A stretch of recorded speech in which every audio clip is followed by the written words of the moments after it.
Greetings. Welcome to Speak Nerd and Enter. Hey, boys. Um, Kelly, thanks for joining us today. I appreciate that. The K-Man, as he's known. Mark, as always, and me, Sean. I was thinking about this week because I was watching a show called The Terminal List, and it got me into a discussion with Helena about it. And I was thinking about, in regards to movies, books, RPGs, any of that stuff, well, especially even RPGs, because in that you have the duty, if you're the game master, of coming up with what makes a compelling villain. For you, what makes a compelling villain? What attributes would make them interesting to you for your stories? So I wanted to pose that to you guys and see what you thought. What you thought made an interesting villain for you. Kelly, did you want to give that a go? Yeah, I think honestly, I think the villain being a critical part of any story has to have a purpose to why they're there, right? I mean, I think of somebody, if we go into like video games, I'm thinking of somebody like Handsome Jack. There's a bigger overarching thing that he's doing. He's a very compelling villain. I mean, he does drive the story along in large part, that kind of thing. I think the villain, to be interesting, has to be very much like, if we talk about role-playing games, it has to be like any of the player characters. They have to have a point. There's got to be a backstory, a reason for what they're doing. They can't just exist to exist. Otherwise, everything just falls flat. Yeah, I agree with that. Well, Mark, what do you think? What makes one for you? Well, kind of going along with what Kelly is saying, I think we have to understand and identify with what they're trying to accomplish, right? So you don't have to think Thanos was right, but you understand what he was trying to do. You know what I mean? Like, he was just like, oh, okay, there's, we're gonna overpopulate and it's gonna be terrible for everyone. So if we eliminate half of the people, that'll maintain this balance or whatever. I mean, I don't want to ascribe how right, so many ways that's wrong. That might delay it. That doesn't solve the problem. But regardless, though, you understand his motivation. Same thing with like David Lopan. I think he's an excellent example of a really good villain. Like, he's trying to break the curse. He's trying to like find true love after 800 years. It's not easy, and these kind of things. Right. And so there's villains that you kind of go, what are they trying to accomplish? And then there's the cartoonish, like, I want to build a moon base and shoot lasers at the earth until everybody dies. Well, okay, cool. Why? Like that's not a compelling villain. That's a cartoonish kind of villain that would do something like that. And then there's superficial villains, like, I have a mustache that I can twirl. Or I'm just there to kidnap the hero's love interest and strap her to some railroad tracks so that he can come save her. Or we were talking about this very briefly before we started recording. Like, Darth Maul is a really cool looking villain, but they didn't give him anything to do. He was more like a pit bull attack dog, and we like him. So visually, he's an amazing potential villain, but he never got to act on it. We never got to like watch him be the villain he could have been. So he might be a cool villain, but I don't think he's a compelling villain compared to some of the other ones that we've been talking about. That's right. I think a villain in many ways has to have some sort of perverse morality to what they're doing, right? I mean, it's when you talk about Darth Maul and then you compare that to Darth Vader, there's a perverse morality that Darth Vader started to apply, or Anakin applied to his life to later become Darth Vader. And I think that's compelling in its own way. If you think about the Star Wars series and then his trying to corrupt Luke Skywalker, again, it's a perverse morality that he's applied to a thing. Yeah, and if you take away the ineptitude of Lucas's backstory for what was supposed to be his trauma. Yeah. But yeah, that character on paper is very compelling. Thanos again, and I wanted to touch on this, Mark, for what you were talking about. For me, a villain has to have something empathetic about them. If you look at what comedies do, like if you look at SNL or you look at Austin Powers, something like that, and you look at the villains that they would have in their skits. So you have Dr. Evil, or even, Saddam Hussein in, an SNL skit or something like that, or all the ones that they've used for Hitler, all the, comedies where they put in some Hitler-esque character and that sort of thing. There's a desire, it seems, on the side of us, the public, to want to have something we can apply to a villain that makes them understandable, empathetic, that we don't want to hate them entirely. We want something in there that we can relate to. Otherwise, it just becomes outside for the sake of being outside and detestable, And if you have something in there that you can make relatable, like Dr. Evil, with his, shorn scrotum speech and his therapy session and all that, you find yourself actually wanting more of that character than even the protagonist, because you like that skewed version, because there's something there you can kind of empathize with, and you love the ridiculousness of them. Well, I think that carries over to the straight ones, the straight villains in straightforward movies as well. The more you can make them intriguing and empathetic in that way, I think the more it resonates with whatever your audience is. So for me, Thanos, I thought, was a great villain. Great villain. I heard so many people who would say, oh, he was a psychopath and all this, because people just throw that around. But he wasn't a psychopath. Psychopaths don't have empathy. Psychopaths can't do that sort of thing. He definitively had empathy. He also had drive and belief that I am doing what I must do.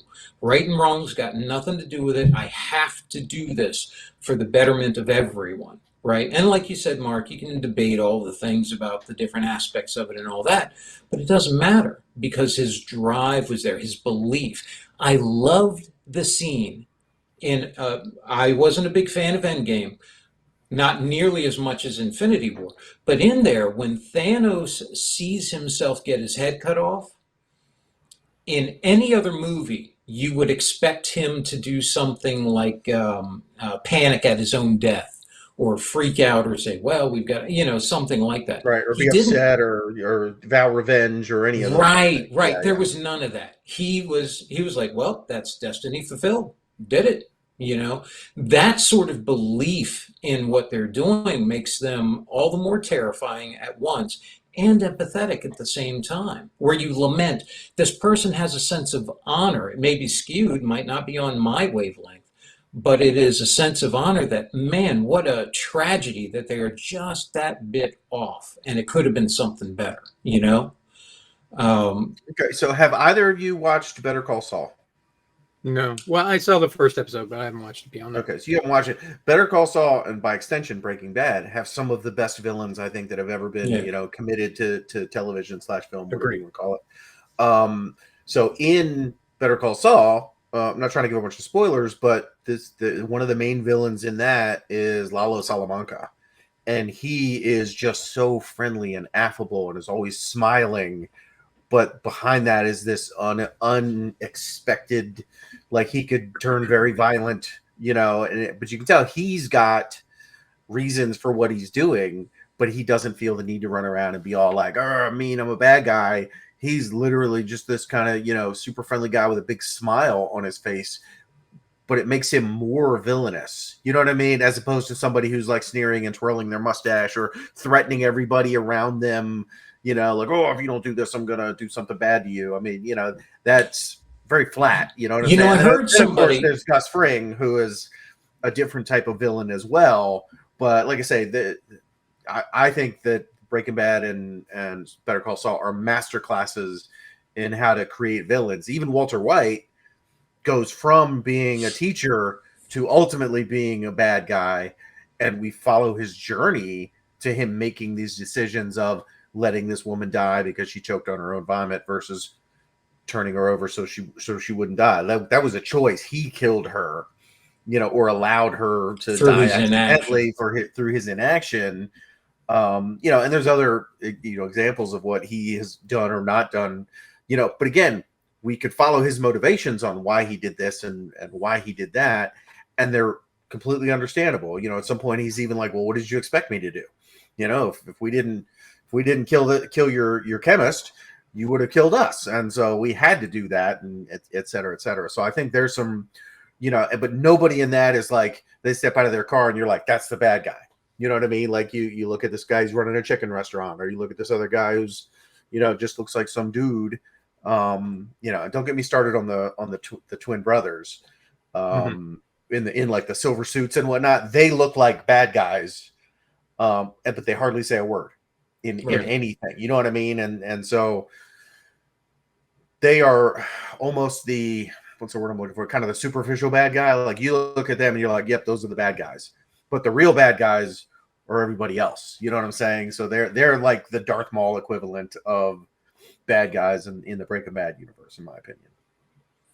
Yeah, I find maybe there's different purposes for the villains, of course, and I don't know if you'd call them all villains. I guess, would a monster be a villain? Would the xenomorph be considered a villain, or is that more of just I think yes, a but in monster? this context, I don't think we're talking about non-human things or Right. non-things. It serves like a Thanos is different not a purpose, human, right? but he might as well be because he speaks English. And Understood. that He's kind of he's thing. relatable. He's relatable. Right, There's right. that part of him.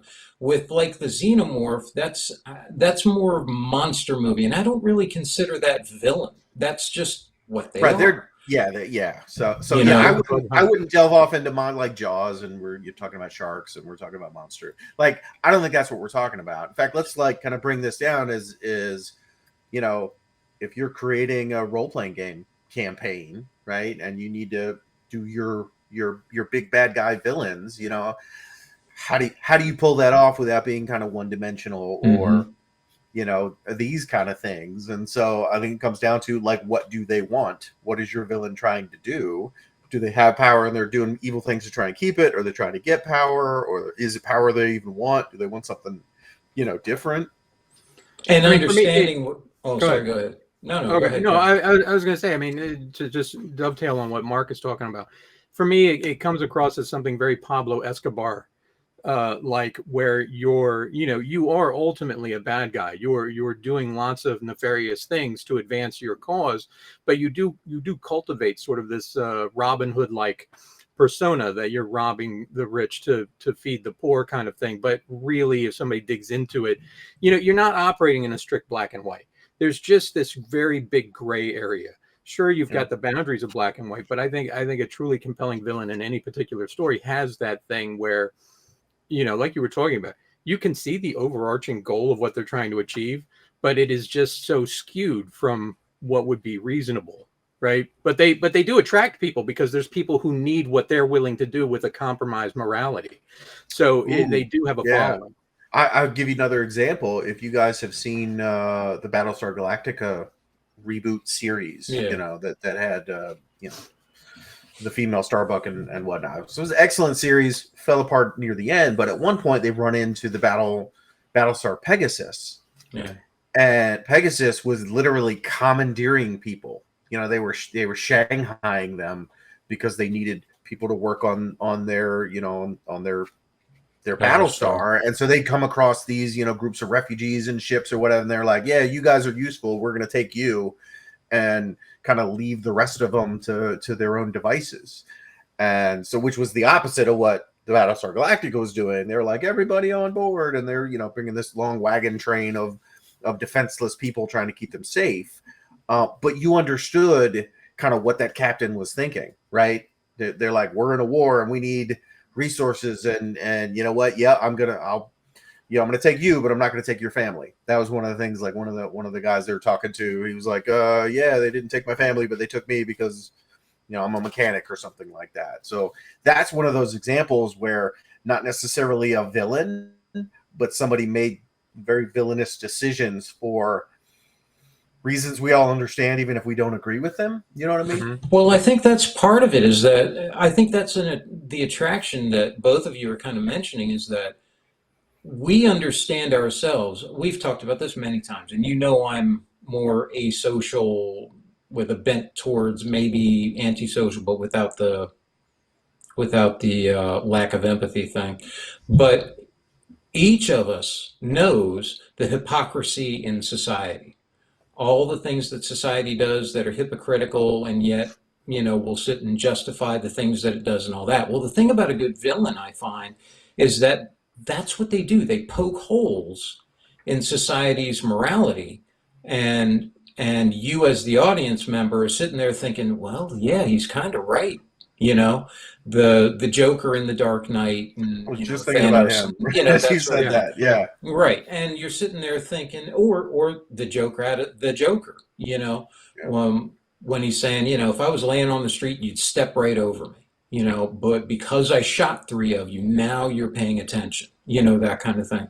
And there's a part of you that, while outwardly people say, oh, that's ridiculous, you just can't do that. Well, you don't have a reason behind that other than you can't, because honestly, they were right. They were right about that. They just went to an extreme you weren't prepared to accept. And I think people are drawn to that sort of charisma when it's brought across in a way where they can't quite escape that, I think the intrigue of that puzzle is what draws people in for a good villain. Now, mind you, I guess it depends on what the villain is meant to serve. And if you're talking about like an RPG setting, then you have to know your players and what they essentially want to do.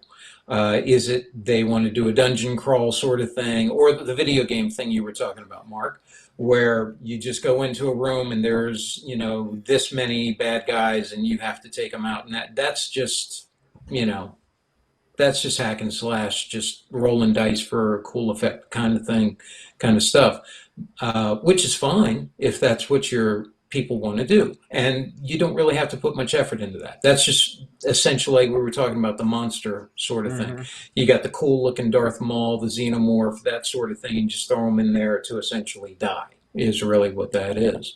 And that serves a certain purpose. But I think for the most gratifying part, at least for me, the thing I remember with some of the most gratifying memories I have of the times we were role playing was when Mark, you were playing the role of a Sith. Drew was playing the role of Jedi Padawan, and you were seducing him to the dark side. You were one player character who was seducing him, the other player character, to the dark side to join your, group of Sith, your Sith party. And the debate that you had, even though he knew he was going to go dark side, he knew it, but having you two role play that out was actually, for me, some of the most enjoyment I've had in all of role playing. The two of you sitting there and actually, in the moment, coming up with your arguments, just ad-libbing the whole thing and really arguing this out. I love that. I thought that was great. I'm racking my brain trying to figure out what argument Drew would come up with to not join the Sith. I just imagine him immediately agreeing and going for it. He put some effort into it. He did. And after a time, of course, he just, gave in because, of course, he wanted to. And he's not fooling anybody, right? Yeah. But he put up a good front. But that was the thing, is that, and that's what I'm talking about, is that honestly, as an audience member, the closer we can come to understanding or empathizing with a villain's purpose, their reason for being there, I think that makes the villain so much more compelling. So the closer they are to right, the closer they are to actually coming up with a reasoned, good argument that you can't come up with anything against it other than, well, we can't. Yeah. Well, like I said, the flip side of that, I think, is the Joker. He just wanted to create mayhem for the sake of mayhem. Some men just want to watch the world burn, whereas, like, all of the other criminals were there to amass power and money. Clearly, that didn't motivate him so much. Right. You know what I'm saying? And so, like, he, again, to put it in role-playing terms, he was definitely chaotic evil, whereas I think most of the other people are more lawful evil, like, oh, I'm going to get this territory, I'm going to control this type of illicit activity, and you have your section of town that you guys do it, and we'll keep the peace until somebody tries to stray outside of the bounds, kind of thing. See, but I don't know as he was anarchist. See, that's the thing. He was actually sitting there saying, you're all hypocrites. If I put the screws to you, you're the same. You're a villain too. You're all criminals. You're just a certain level of criminal, and you like to pretend that the other ones are the ones outside. If I show you that in this circumstance you're going to be just as bad as they are, you're going to do the exact same thing. That takes a coordination. That takes forethought. He wasn't a true anarchist where he just goes out there and just without forethought, just boom, blows things up and does this and does that. No, he had a plan. He was lying to him. I'm But he just a even dog said, out "Do I here look like the chasing. kind of guy who has a plan?" Yeah, he was. Yeah, that was the thing. He was lying about that. Um, he definitely had belief as well, fully willing to die for what he was going to do, you know? And so he had all those elements that make him so cool. And he didn't have any superpowers. His only superpower was his belief and the fact that he was actually kind of right, you know? Yeah. That was the thing. Now, let me ask you on the flip side, what kind of villain do you not like? I would have to say it's kind of one of these villains who is just there's nothing. They're so evil. There's nothing redeeming about them. You know what I'm saying? Like, we introduce them and we're just like, it's usually it shows up in a movie or something, but it's so ham-fisted. We're like, we introduced this guy and he just kicked a puppy and shot an old lady and stole his mom's money, and we're like, okay, we get it. He's the bad guy. You know what I'm saying? It's so over the top. Yeah. That is kind of a turn off for me, where it's like, okay, why do I care about this guy, or it's supposed to be like, yay, he got what's coming to him by the end. But again, where's the stakes that I'm supposed to care that some really, really, really bad evil guy got what was coming to him, as opposed to a guy who maybe deserved it, but you built that character, you understood some of it, and again, I'm gonna go with one of the good ones are the ones that stand out. The other ones are forgettable. So if we look at Inglourious Bastards, right? Christoph Waltz's character, I forget his name in the movie, is the Jew hunter, right? Yeah, Hans Lambda. And he gets very upset at that nickname because he's like, I work for the Nazis and I'm very good. I'm a detective. I'm very good at finding people. They just happen to have me finding Jewish people. You know what I mean? And he, to him, he's very offended by that. It's I'm good at my job. My job just happens to be at this time finding this particular type of people that my government doesn't like. Right. He is a great villain because to him, it's a job and it's a calling, and he's very proud of what he does or his professionalism at approaching what he does, regardless of how distasteful it is. You know what I'm saying? Like he's professional and detached. Like, I don't get the sense that he personally disliked Jewish people. You know what I mean? Like, I'm sure a bunch of Nazis did. Like, he wasn't buying into that propaganda of, oh no, they're Untermenschen or whatever the term is that they would use. It was more of, I'm doing my job. They say go find these people. I'm going to go find these people.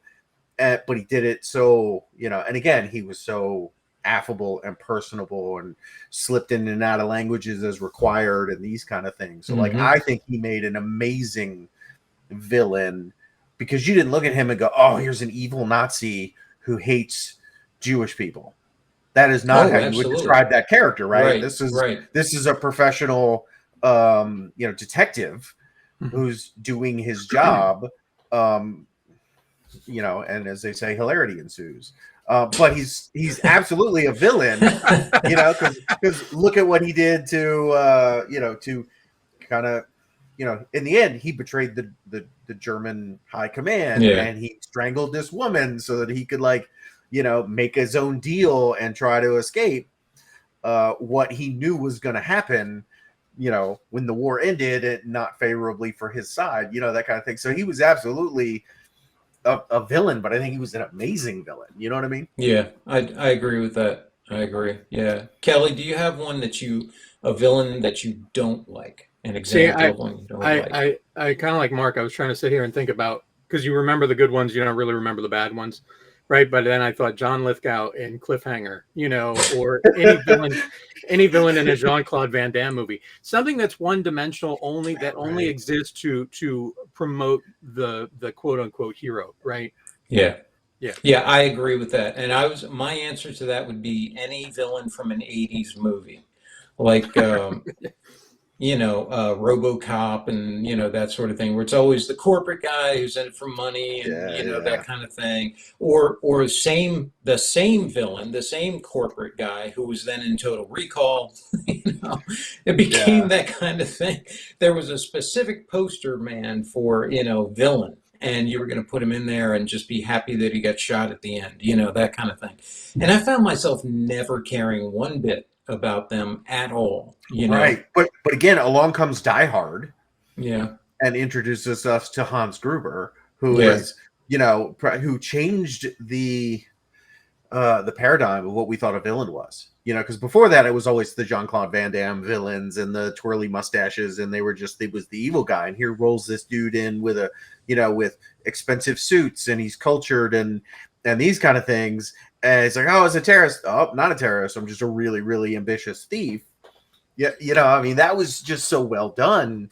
Why was his so much your better? Expectations. Why was his so much better, though? Because honestly, now that I'm thinking, I was trying to think, well, yeah, but his was different because, and I'm trying to think why his was different. If you think of RoboCop and you think of the, what's his face? I can't remember, the VP of whatever. And you think of Die Hard, the two, like you said, Mark, should be kind of the same character on paper, but they're not. Why is Hans Gruber so much better a villain?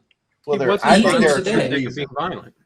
Huh? No, I think you have to start with Alan Rickman, right? Oh, yeah. He's but an what was amazing it actor. about? Let me finish. You have to start with Alan Rickman and the role that he was given. That role wasn't written the same way as the RoboCop villain role was. Like like I say, they wrote a villain who shops on Seville Row for his suits and can literally have conversations with CEOs and understands things that he's read in Forbes, which is not what you think of from a terrorist organization or from thieves or these kind of thing. Like they're not typically thought of in those. So you've already started with something that's different. Then you put Alan Rickman in the role where on the drop of a dime he can assume an American accent and pretend to be like a guy who's running away from the terrorists, who took over, and he's playing it so cool. Like I say, he just brought a lot to that role, but the role was also written very, very well. So those two things are why it stands out for me. Yeah, maybe it's that he's not because I would actually describe the VP from RoboCop as a psychopath, someone who feels entitled, has no empathy, all of that. Whereas Hans Gruber is much more adaptable to the situation than the cardboard cutout psychopath of RoboCop.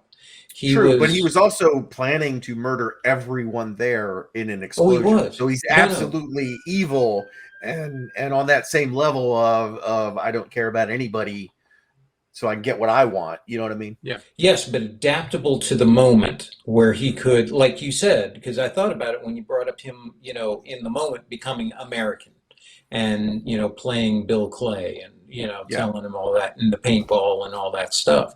I thought that was the brilliance of what you were talking about, that he brought to that character, that charisma that was there that usually you don't see with those other kinds of figures. It's like you wonder to yourself, well, how did you get to the position you're in, being the just uncompelling jerk that you are? I figured you would have, run across some other people who just didn't like you because of your attitude, and you never would have gotten to your position, or you would have been, bumped out. Whereas Hans Gruber you could see him worming his way up to the top and becoming the character that he is. That charisma was missing from the other ones, So who would your top villain be? Who would your top one be? If you were going to put a time? Ooh, yeah, if you were who would your top villain be? And would you consider Predator a villain? I thought about that, but no. I think Predator's more like the Xenomorph. I think it's more of a thriller than it is a villain good guy. Yeah, those are monsters. They're forces of nature, kind of Well, thing. he also like sees you couldn't talk to the Predator and be like, hey, let's hash this out. See, I agree with you, and I'm thinking more like the predator is equivalent to us versus deer. You know, Yeah. it's not that we hate deer or, any of that stuff. We're doing it for either food or some people do it for sport, right? And the predator is a play on that. So Right, right. I never saw that as villainous. As a matter of fact, I always saw the predator as more respectful of, and you've seen examples of that in the movies Mhm. and stuff. So I'm glad you agree with me on that. So we can put that to the side. What about the Thing? Now, again, force of nature. Yeah. Yeah. You think I agree. so? I Yeah, agree. yeah, I mean, yeah. if we're talking monster thriller movies, then we've definitely hit on the top three, right? The Thing, Because there's a Predator, difference and between Xenomorph. antagonist and villain, right? You Right. know what I mean? So the monster is an antagonist, right? The predator is an Okay. antagonist. Michael Myers is an antagonist, but and yeah, you can say he's a villain because he's kind of human, but those are inhuman killing entities that you can't reason with them, or you can't, you know what I mean? They're forces of Yeah. nature. I don't Yeah. think that's what we've been talking about. We're Kind of talking like about it. these are evil, So or kind of I wouldn't like even go so those far as say evil. They're characters. just people with So different kind of like motivations. those villains would be more an example of like a tornado movie. Right. Yeah, it's just like you said, it's a facet of human fear, and you put it on screen to have people react to that fear. And when people go to the movie, hopefully they have the same fear so they can enjoy the reaction and all that stuff. But it's not a nuanced character. There's nothing villainous about it. It just is. Okay, I would agree with that. Yeah, I'd agree with that. So who would you say is your top villains then? I'm gonna go with, and I'm drawing a blank on the character's name, but the professional, who's the actor that played the bad guy in the professional, the The the bad the guy. rogue DEA Gary. agent, Yeah, Gary Gary Oldman. Oldman. Yeah, I really like him as a villain. You know what I Yeah. mean? That was just so well played, and part of it is I just really love Gary Oldman. He's great in just about everything. But here Agreed. was a guy that was, you know, not evil for the sake of being evil, but he was perfectly willing to use his position as a as a law enforcement, you know, officer to peddle drugs and do these kind of Yeah. things. And he had like a get out of jail free card. You know, they have this big shootout in the apartment when they go there, and they're killing everybody. And then they're like, oh man, the cops are going to be here. He's like, so what? We'll just put our badges on and just tell them something went wrong and feed them a story, and away we go. So I thought he made an excellent villain. I don't know that I can, off the spur of the moment, pick like my absolute favorite ever, but Hmm. that one's I right was up just there. wondering If what it's not came my to. favorite, Yeah, I was just wondering what came to mind because usually that's the one that influenced you the most. That kind of thing. he was so calm until he wasn't. You know what I mean? Like he had this air of calmness about him, but then when it was time to do villain stuff, he had this kind of m- He magic definitely did. fury to him Yeah, when it was time to switch gears. You know what I mean? I love the bit where he takes a shot at the old lady and said he Yeah, yeah. said to go back inside. Uh-huh. Yeah. And again, because he was the villain that he was, when he got his comeuppance at the end, like that was a good emotional payoff to Yeah, watch him get blown up and take uh the good guy with him. So yeah, I agree. I agree. What about you, Kelly? Anything come to Um, mind? Michael Corleone from The Godfather. Very good one. Yeah. Yeah, classic. Yeah, that and very well explored as well. At Right. least in the first two movies. We'll bar the third one, but the first two movies, a very good backstory on that character, and you could really see him. Man, you could have all kinds of discussions about where he ended up and what kind of personality he was. That's yeah, most definitely. And I think there's a really great series on Paramount Plus that talks about the making of The Godfather, and there's certain explanations of the symbolism that was put into the movie and what that meant to the character, and I think that even deepens that for me. I think Michael Corleone is probably one of the best written villains ever. Yeah, I would have no arguments with that. I wouldn't have any arguments with that. I would put Palpatine in there. Um, Palpatine, I thought, and mostly, and that is in spite of what he was given. Ian McDermott brought like you were saying for the Hans Gruber part, Ian McDermott brought a flair to that character that I think is just timeless. is just amazing. Yeah, I would put him in there. Hans Gruber, of course. Hans Yeah. Gruber, I would have in there, and I think his name was Hans Lambda Yeah, from. yeah. Christoph Waltz Yeah, from Glorious yeah, Bastard. Yeah, have you guys seen wonderful. the animated show on Amazon Prime, Invincible? It's based on the Image comic book. I've not seen it. Oh yeah, Okay, yeah, yeah, yeah, yeah. I've seen right. that. I thought he made a pretty good villain. Now that I'm thinking about it, and so Which Kelly, I one? realize what's the dad's name? I forget his Omni character's name. Man. Omni-Man, right? Yeah, So he's basically Superman in yeah, in this thing, but he's really here to, like, you know, pave the way for a takeover from of his race of Superman.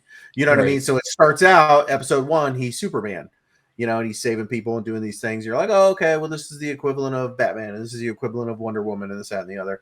And the way episode 1 ends, he flies in and kills the Justice League, basically. And you're like, what is going on here? You know what I mean? And And I don't think brutally. he remains the villain, so we get an arc out of him. You know what I Yeah, mean? Like, Yeah. he's there. It's like, oh, we're parachuting you behind enemy lines, and when it's time, you'll rise up and help us take over this planet, kind of thing. But then other things happen, and he kind of has this change of heart, whatever. I won't get into it. It's a great show. You should watch it. But like I say, I think he made a really, really good villain because you understood his motivation. You understood why he was there, what he was doing, and why, even though he did these horrible, evil things. You know what I mean? Like, he would, some alien anti-dimensional people come in and try and take over the earth, and they keep coming back, and finally he goes into their dimension and just murders them all. Like, nope, this is my yeah. planet. You're not allowed. And he has to go teach them a lesson, kind of thing. And you're like, wow, now could we imagine Superman doing something like that? So Right. Yeah. And Omni Man is a great exploration of that. Yeah, it really yeah, is. yeah. Yeah, that's a good one too. So to close this out, let's discuss just for a moment then. If you're doing an RPG, Hmm. because let's touch on that. If you're doing an RPG, you're coming up with a campaign, you're trying to come up with a villain, who's going to be the motivation behind your campaign and all of that. What advice would you give for someone to come up with a compelling villain? If you're doing an RPG, Yeah. design it like you would a player character. Have a bloody point. What's the point of them being there? And if you struggle with that, then you're probably struggling with your player characters too, of having more than one dimension. And I would say that is you really got to think about what's the overarching point that this person has for existing. Yeah, because we've all been guilty of that. We've all been guilty of coming up with the one-dimensional villain, I've you never know, done that ever. So to put it in that point, so in one of the last campaigns that I've been running, we basically have this dragon cult is trying to do some things to bring Tiamat back, right? And so if you played the you Rise of love Tiamat Tiamat. camp, You I know, love but they did Tiamat. this whole Rise of Tiamat campaign that we played previously, and so the new campaign is set like 50, 60 years later. And so the cult got their asses handed to themselves in that one, and they're like, oh, okay, well, that's not going to work. We can't do that. And so they're looking for another way. So they're being a lot more sly about it. Whereas in that first campaign, it was like, the rise of the Nazis, and they're taking over countries and they're causing mayhem, and like that won't work anymore. So in this one, it's like this more secretive cult, right? And so it turns out one of my player characters' brothers, and I work with the player on his backstory, like he was this magic user, he's like second in line, but his brother's all jealous and doesn't want him to thing, and he basically tries to assassinate him, and so he kind of like fakes his death and leaves, or they accidentally assassinated someone that looked like him, but it wasn't him. You know what I Hmm. mean? And so we had that kind of story worked out, and I made him a member of the cult, and so now he's literally like, okay, my older brother is a member of this secret underground dragon cult. Who else in my old he was from like a city state kind of thing. Who else from that city state is in on it? Like, we don't know. It was kind of this whodunit. Are your parents in danger, or are they in on it? Are who can you trust in the royal guard? Who can you trust in these type of things? So we had this this whole thing where he didn't want to kill his brother, you know what I'm saying? But his brother was definitely like a bad guy, and these kind of things. So that was just one villain. And then I had a recurring Dragonborn villain. You know, so this Dragonborn, she'd show up in the various battles, and of course, I'd always let her get away, and even the players kind of like understood it, like, okay. And then at one point where she couldn't get away, cool, she ended up getting killed. I'm like, great, now her older brother's pissed at you, or whatever. So there's these kind of like mini bosses before you get to like the main boss who's running the whole thing. So I think from like a role playing game standpoint, if you invest everything you have in here's the main villain, it can be difficult if you're putting that villain in front of your player characters too soon. You know what I mean? So I think there's a really good benefit to having villains in depth. They're all working for the main bad guy, and you know they're kind of your player characters have to work their way up the food chain. And whether they know who this person is or whether it's some mystery person that they're trying to find, either way is fine. You know, let's say your main bad guy is like the king or something. Like everybody knows who the king is. Good luck getting to him. You know what I'm saying? So you got to work your way up. Or if it's like, oh, it's this mystery person, you know, we don't know who this is, but we know that this guy's working for him. So let's, you know, beat on him until he tells us and work our way up the food chain. See, I would put in there, for me, to make a compelling villain, treat them like your own player character. If you were going to play that villain, what would they have done? What would their reason be for being there? What's their backstory? That sort of thing. Because I find a lot of people put a lot of effort into their player characters for that sort of background, and they don't put as much effort into their villains. Mm-hmm. So if you treat it like your own player character, you'll tend to put more emphasis on who they are, how they became who they are, what their reason is, and you will try to justify it. Because nobody wants to play a monster. So they always end up trying to figure out, well, why are they doing this? And they come up with the justification for it. And the closer you can get to being right in that justification, the more compelling that villain will be. Then you have to realize that your player character, your villain player character, is going to have a very noble end where he dies somehow so that you can be prepared for them to lose and let that go. And if you screw up, and you all do, everyone does, if you screw up and they think of something, the player characters think of something that you didn't think of, let them exploit it. Let them do it and have the day. They will actually have a greater time by far than you trying to backtrack and make it seem like that wasn't intended, you know. Right. So that would be my advice on that sort of thing. So, all right. Well, thank you guys. That was a lot of fun. Thank you very much. And we'll dive into some other aspect next time. And we'll see you guys on the next one. Yay, villains! This concludes our Speak Nerd and Enter broadcast.